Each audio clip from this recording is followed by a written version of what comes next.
Why would Harry and Meghan want out of a life that so many people dream of having?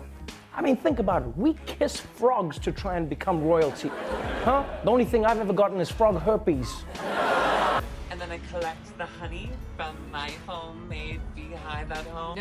No, H. I said honey, not Harry.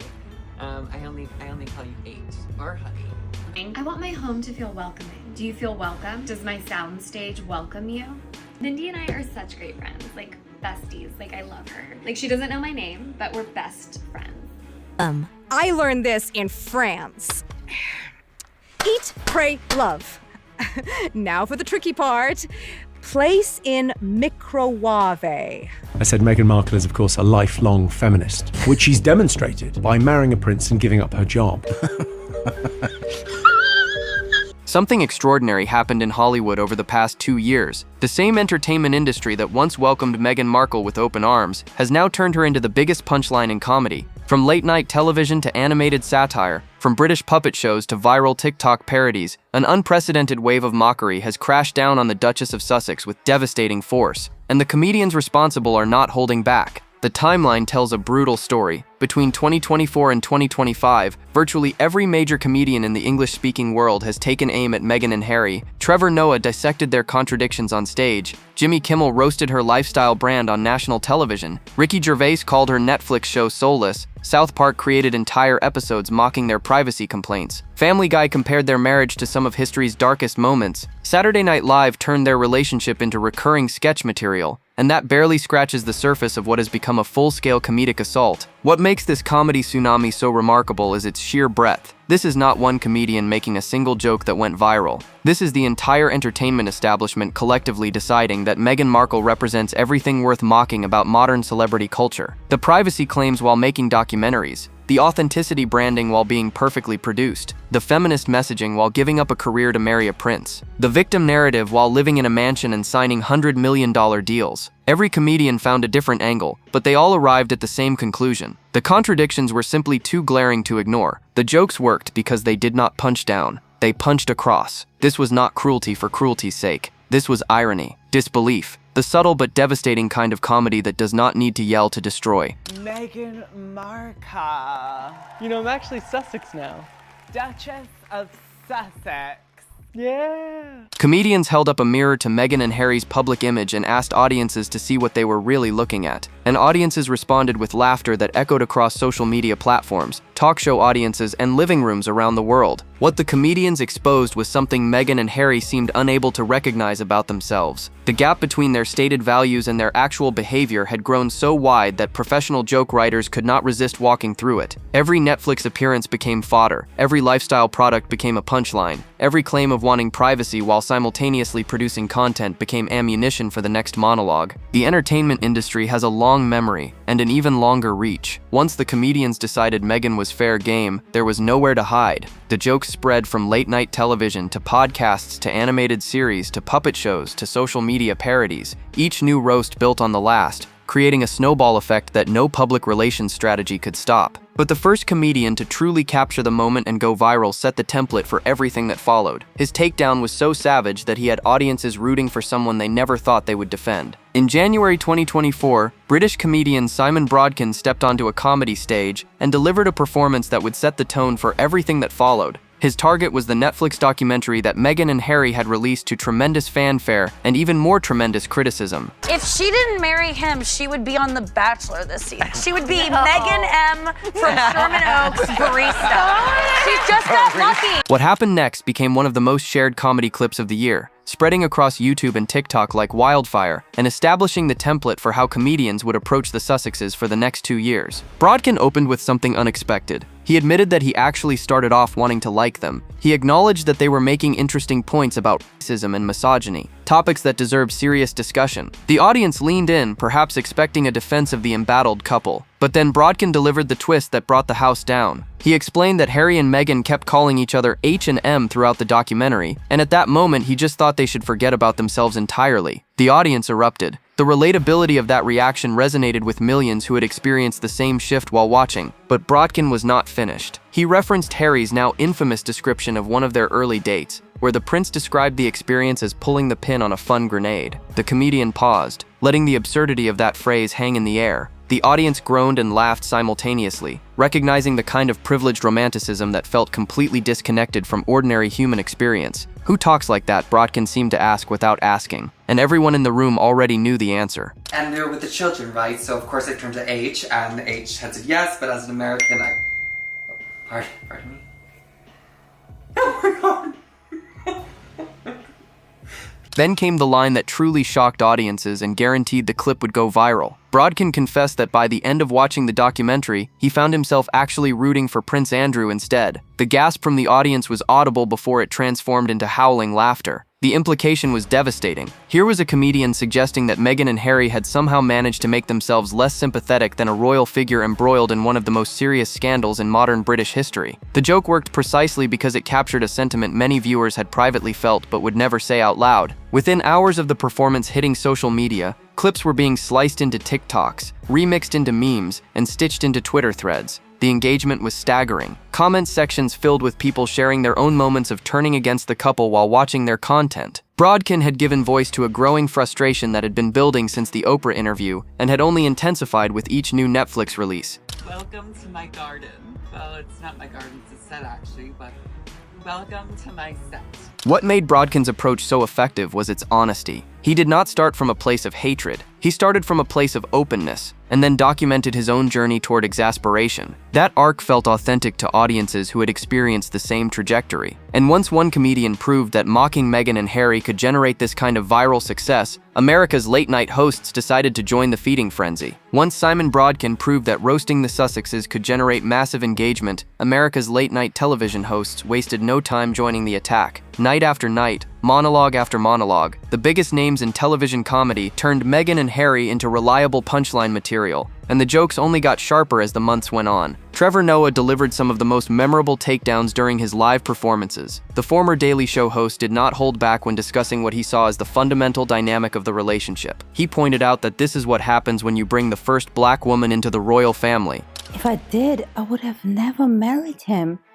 You know, to me, he was just a normal ginger head with a British accent.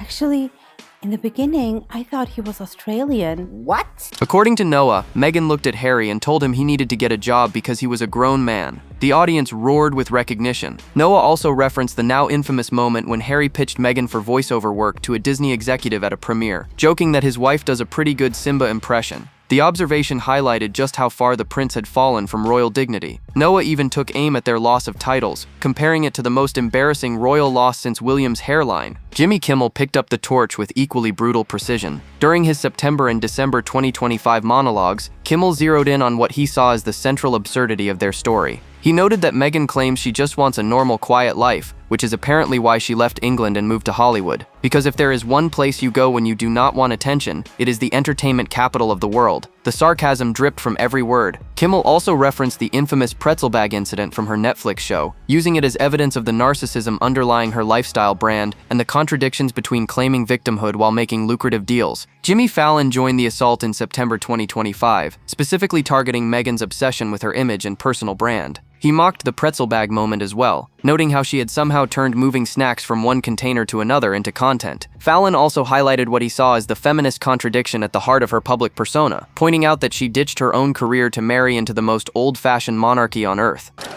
Honestly, by the time Harry was describing a particular date with Meghan as the night they, quote, pulled the pin on a fun grenade, I actually started rooting for Prince Andrew. Stephen Colbert took a different approach, using his platform to systematically dismantle the Netflix documentary itself. During multiple late show segments, Colbert sarcastically replayed moments from the series and pointed out the glaring contradictions between Harry and Meghan's claims of wanting privacy and their constant media output. The studio audience laughed at each observation, recognizing the gap between what the couple said and what they actually did. The late-night assault established something important. Mocking Meghan and Harry was no longer a fringe position. It had become mainstream entertainment, but some comedians were willing to go even further than late-night hosts dared. While late-night hosts delivered their nightly jabs, the heavyweight comedians of the industry were preparing knockout blows. These were performers who built their careers on saying what others would not, and they saw Meghan and Harry as the perfect targets for their unfiltered brand of truth-telling. The results were devastating. Bill Maher used his real-time platform to expose what he called the core contradiction of the Sussex brand. With his characteristic bluntness, Maher pointed out the absurdity of claiming you want privacy while simultaneously writing books and making documentaries about not wanting attention. He criticized their Netflix deal worth approximately $100 million, noting that they had delivered minimal content in return for that staggering sum. Maher's audience nodded along as he laid out the hypocrisy in plain terms. The comedian had a gift for articulating what many were thinking but struggling to express, and his takedown of the Sussexes became one of his most shared segments. Oh, I love working hard, especially for people I love, like H. I just got word that we have a clip of the process. Let's play that clip. You do? The Golden Globes provided another unforgettable moment when host Joe Coy delivered a joke that crystallized criticism across the entire entertainment industry. Standing before a room full of Hollywood's biggest stars, Coy announced that Prince Harry and Meghan Markle would still get paid millions of dollars for doing absolutely nothing. He paused for effect before adding the punchline, and that is just by Netflix. The joke landed hard in a room full of actual content creators who were bound by strict delivery requirements and production schedules. The implication was clear. While real artists worked tirelessly to create content, Harry and Meghan collected massive checks for producing almost nothing of value. Chelsea Handler brought her signature sharp tongue to multiple television appearances throughout early 2025. On both The Tonight Show with Jimmy Fallon and Jimmy Kimmel Live, Handler did not mince words, calling Meghan a grifter and mocking what she described as public manipulation. Handler specifically targeted an alleged $500,000 Instagram request for a Paris shopping trip, sarcastically noting that it is not influencing, it is demanding. The audience laughed, but the accusation underneath the comedy was serious. Handler was suggesting that Meghan's entire public persona was built on extracting value from her position, rather than creating anything genuine. British comedian Jimmy Carr delivered perhaps the most quotable line of the entire comedy assault. Throughout late 2025, Carr told audiences that Meghan describes herself as a lifelong feminist, which she demonstrated by marrying a prince and giving up her job. The joke spread rapidly across social media because it captured the contradiction so efficiently. I started off, I wanted to like them. They were making interesting points about racism and misogyny, but then they start calling each other H and M, and I just thought, oh, do fuck off. Carr also targeted their taxpayer-funded security requests, joking that Harry and Meghan now want to split their time between spending your money in the United Kingdom and spending your money in Canada. The audience laughed at the audacity, while recognizing the underlying truth. These comedy heavyweights had done something significant. They had made criticizing Meghan and Harry not just acceptable but genuinely funny. And then the podcasters and social media stars piled on. The comedy assault was no longer confined to television studios and stand-up stages. A new generation of digital entertainers with massive online followings had discovered that roasting Meghan and Harry generated enormous engagement. Podcasters and social media personalities began delivering takedowns that reached audiences traditional media could never touch, and they were even less restrained than their television counterparts. Andrew Schultz, host of the wildly popular Flagrant podcast, delivered one of the most blunt assessments of the couple's relevance. Speaking directly into his microphone with the casual confidence that made him a digital superstar, Schultz told his millions of listeners that he meant this sincerely. Prince Harry and Meghan, America does not give a care about you. The statement was devastating in its simplicity. Schultz was not making a clever joke or constructing an elaborate bit. He was simply stating what he believed to be the truth. His audience responded with overwhelming agreement, flooding the comments with their own frustrations about the couple's constant media presence. Tap water! My kids just always go, more kale, mommy of Sussex. Everyone says they don't have time to make homemade meals, but if you just have 3 nannies, 2 butlers, a housekeeper, a driver, and a full-time personal assistant, you have all the time in the world. Stop making excuses and start moving snacks from one bag to another. Joe Rogan, the most influential podcaster on the planet, had been taking shots at Meghan for years. Back in 2022, he delivered a memorable impression of the late Queen, imagining her saying it is that little American hussy he has hooked up with, and she is going to turn him into a Kardashian. The impression was crude but effective, capturing a sentiment that many suspected existed within royal circles. Rogan returned to the subject in May 2025, mocking Meghan for what he called fake tears during an appearance on Jamie Kern Lima's podcast. He described her crying as Oscar-worthy sobs, suggesting the emotion was performed rather than genuine. His enormous audience absorbed the criticism and spread it further. Conan O'Brien brought his unique comedic sensibility to multiple Sussex takedowns. When Madame Tussauds Museum removed Harry and Meghan's wax figures, Conan seized the opportunity. He joked that he had found the museum employee temporarily storing them and that they are now in a loving home where he treats them better than the museum ever did. He added that they did not appreciate Meghan's soft hands or Harry's supple lips. The absurdist humor was quintessential Conan, turning an embarrassing moment into surreal comedy. But Conan's collaboration with Ryan Reynolds produced perhaps the most memorable roast of Meghan's business ventures. In October 2025, the two entertainers joined forces to mock her American Riviera Orchard jam brand. Reynolds connected his father's work as a food broker to Meghan's venture, joking about tiny jams and harvestable jam made from the oils of Montecito. The bit went viral almost immediately. And he didn't look like a prince to me, because the only prince I knew back then was the Prince of Bel-Air. What? You know, I think I am the only woman ever who didn't know she was kissing a prince. The image of Meghan carefully crafting artisanal jams for her wealthy neighbors became an instant symbol of her disconnection from ordinary people. The podcasters had demonstrated something important. Criticism of Meghan and Harry was not just mainstream, it was everywhere. Every platform, every format, every audience demographic had absorbed the message, but nothing compared to what the animated shows had planned. Animated comedy has always enjoyed freedoms that live-action television cannot match. Without the constraints of human actors or realistic settings, shows like South Park and Family Guy can push boundaries further than any late-night monologue. When these legendary programs turned their attention to Meghan and Harry, the results were absolutely brutal. And unlike a comedian's joke that lasts 30 seconds, these animated takedowns lived forever in streaming libraries for audiences to discover again and again. Family Guy struck first with a moment that left viewers stunned. In July 2025, specifically in an episode titled Twain's World, the show included a scene that compared Prince Harry and Meghan's marriage to some of history's darkest chapters. A character casually listed terrible moments in human history, mentioning the Crusades, Hitler, and then Prince Harry marrying Meghan Markle. The joke was outrageous by design, placing their union alongside genuinely horrific events for maximum shock value. They want it both ways. You know, you can't be, these people were so mean to us and poor us, and we don't want all this attention, and then let me write a book about how much we don't want attention.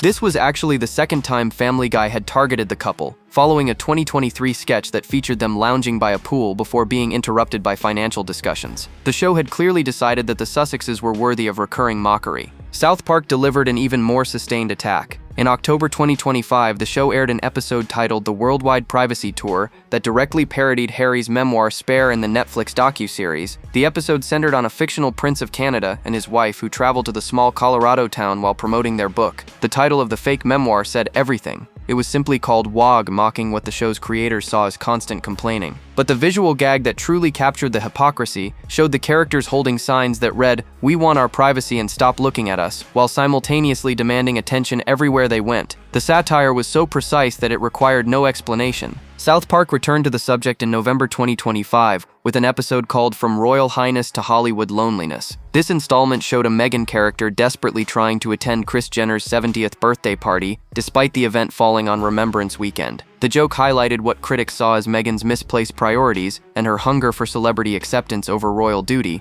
The best way to have a snack is to take the snack out of one bag and then move them into another bag and then label this new bag, even though this bag already has a label on it. Another November 2025 episode took aim at Meghan's Harper's Bazaar interview and her documented habit of mimicking Princess Diana's poses in photographs. Characters in the show observed that she does not have her own personality and that she is like an empty shell who tries on other women's personalities. The criticism was harsh but reflected commentary that had been circulating in tabloids and social media for years. South Park simply animated what many people were already thinking. The animated assaults proved something significant. Meghan and Harry had become cultural punchlines worthy of being immortalized in two of television's most influential comedy institutions. But the British satirists were about to get even more brutal with their attack. Across the Atlantic, British satirists were sharpening their knives with particular enthusiasm. The United Kingdom has a long tradition of merciless political and celebrity satire, and no show embodies that tradition more completely than Spitting Image. The iconic ITV puppet program had been skewering public figures for decades, and when they turned their latex creations toward Meghan and Harry, the results were absolutely savage.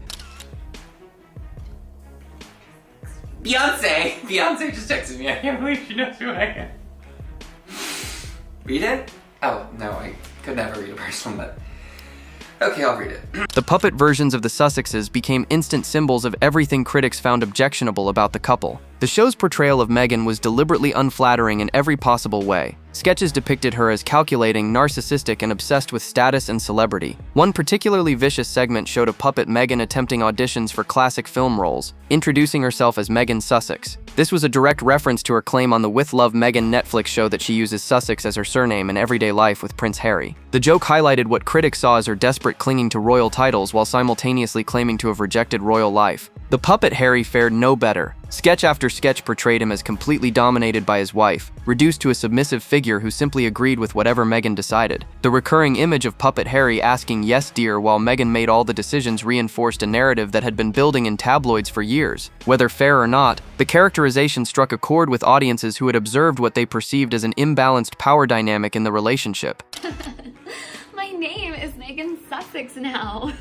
Call me Meghan Markle one more time, Mindy fucking Kaling. A Thanksgiving episode aired in November 2025 pushed the satire even further. The sketch featured Harry dressed in Puritan attire while his companion, a bear named Pads, wore bondage gear. Harry joked about establishing a persecuted minority in America, a clear reference to their Netflix output and constant claims of victimhood. The imagery was bizarre and uncomfortable by design, forcing viewers to confront the absurdity of their public narrative. The sketches showed puppet Meghan pitching Netflix shows while managing Harry like a personal assistant rather than a husband. The satire painted a portrait of a marriage built on ambition rather than love, with Meghan as the driving force and Harry as merely a vehicle for her Hollywood aspirations. Whether accurate or not, the characterization resonated with millions of viewers. Reports emerged that Meghan completely lost her composure when she learned about the spitting image portrayals. Sources claim she wanted free speech, just not the kind that comes with a rubber puppet and a British accent. The sketches had disrupted her carefully managed brand and cost her control of the narrative. Interestingly, reports also surfaced that the show faced legal pressure, and most of their Meghan and Harry content mysteriously disappeared from platforms. But by then, the damage was done.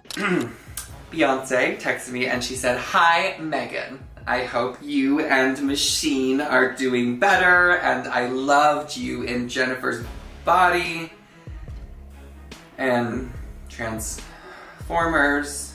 The clips had already gone viral, and the online parodies made sure no one could escape the mockery. The professional comedians had done their work, but the internet was about to multiply their efforts exponentially. A new wave of content creators discovered that mocking Meghan Markle generated massive engagement on every platform. TikTok, YouTube, and Instagram became flooded with parodies, impressions, and satirical sketches that reached audiences far beyond traditional television viewership. The algorithm rewarded ridicule, and creators responded by producing endless content targeting the Sussexes. Debbie Bloom created one of the most successful YouTube parodies in July 2025. Her sketch titled "Meghan Markle on QVC" imagined the Duchess as a guest host selling questionable products on the Home Shopping Network. The parody featured Bloom as Meghan trading witty barbs with a fictional host named Leah Williams, while demonstrating products that kept going wrong. Flour sprinkles caught fire in a pan. Prince Harry made awkward appearances. The entire production was described as perfect for fans of celebrity satire, royal family antics, and anyone who loves a good kitchen disaster. Harry and Meghan say they'd now like to split their time between spending your money in the UK and spending your money in Canada. The video went viral almost immediately, accumulating hundreds of thousands of views from audiences hungry for Sussex mockery. TikTok creators developed their own approaches to the trend. One viral format featured creators staging blank spice jars on kitchen shelves with captions reading, "Waiting for Meghan's label." The joke referenced her American Riviera Orchard brand and its failure to actually produce products despite months of promotion. The simplicity of the gag made it infinitely reproducible, and soon countless creators were posting their own versions. The algorithm recognized the engagement and pushed the content further, creating a feedback loop of mockery that kept Meghan's failures in the public eye. Michael Pavano became known for his Meghan Markle impressions and satirical comedy sketches on TikTok. His exaggerated portrayals of her mannerisms and speech patterns accumulated millions of views. Other creators followed his lead, developing their own impression styles and comedic angles. The sheer volume of content made it impossible for anyone scrolling social media to escape reminders of the couple's public relations failures. Do you think she meant to text Megan Fox? Do you think she meant to text Megan Fox?